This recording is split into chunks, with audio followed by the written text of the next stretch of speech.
After delivering a record-breaking 25-hour and 5-minute speech on the Senate floor, New Jersey Senator Cory Booker did not stop there. He went on to speak with our colleague Rachel Maddow about what inspired him to take that stand. I hope that we're all served to be ignition points for each other. My constituents, the letters, the calls, the demands were definitely an ignition point for me, but we've got to continue to ignite this movement. Those people were demanding to me to catch up, to try to do like they're doing.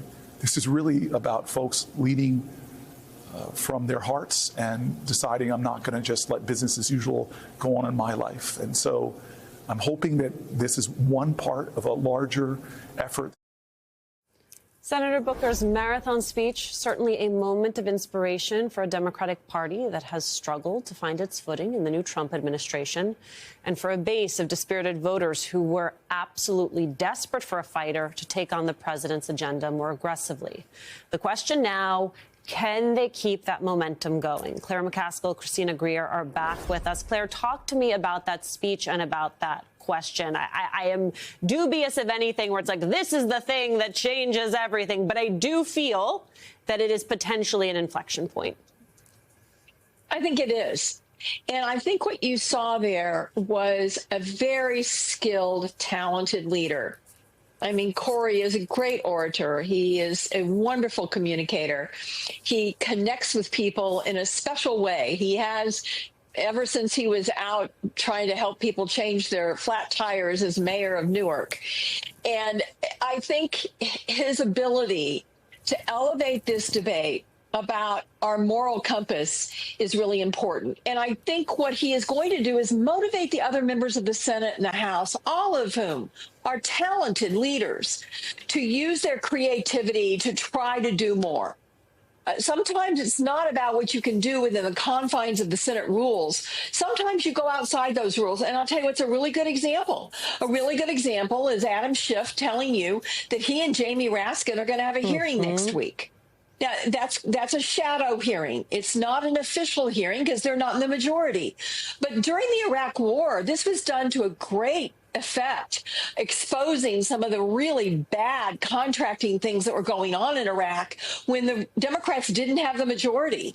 They can do this. And now with social media, especially with some younger members of the House and Senate who understand the power of social media, I think they can capture the enthusiasm of Democratic voters and get more people out there doing, like, as he said, you can't do everything, but you can do something.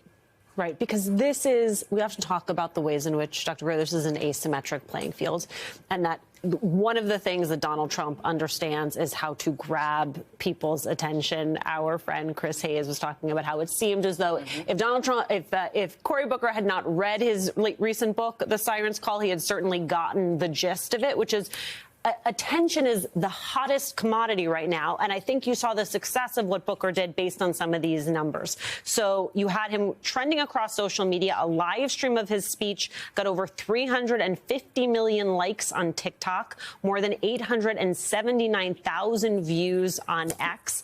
Sometimes capturing people's attention is the point. That is the point.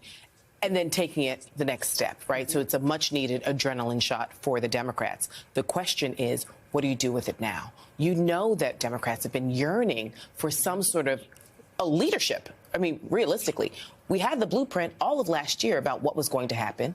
After November 5th, it's like, oh, this is a real reality of what could happen. And then after January 20th, it is happening. Democrats or Democratic leaders are like, we got caught flat-footed. How?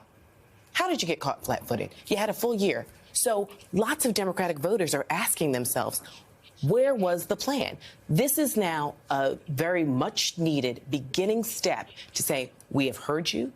We are listening. We are ready to sort of take the fight in a lot of different creative directions and communicate with you in various ways to help you understand that we do get it. We do understand that you're worried about Social Security. We do understand that you're worried about your jobs. We do understand that you're worried about climate change and our relationships with our former allies abroad. And the list goes on and on. Can we just talk? I don't want to gloss over, Dr. Greer, the fact that the history that he was replacing was Strom Thurmond standing up and filibustering the Civil Rights Act. And so, you know, when we say that the arc of history bends towards justice and progress, it feels like we saw a little bit of that last night. We saw a little bit, but what many Black Americans know is that this is a country of progress and regress. So just as the arc bends, it can also bend in the other direction. Furiously. Which we have seen. So Justice Strom Thurmond was filibustering against the 1957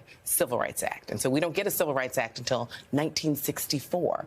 We know that this country is nothing but progress and regress. And I think Cory Booker beautifully and eloquently reminded us that even though we're in what feels like a very regressive movement, from Voting Rights Act, from the Immigration Act, from the Civil Rights Act, from all of these hard-fought battles, not just from John Lewis and the Civil Rights Movement, but everything through the 80s, the 90s, and even the early aughts. But reminding Americans that it's actually not about billionaires and money. They do have power, but they are not the power. The people are the power. And as long as we remember that, then we can actually have the country that we aspire to be, which we've never attained it just yet, but we can still collectively fight in that direction. I think that was the reminder that he was trying to put out.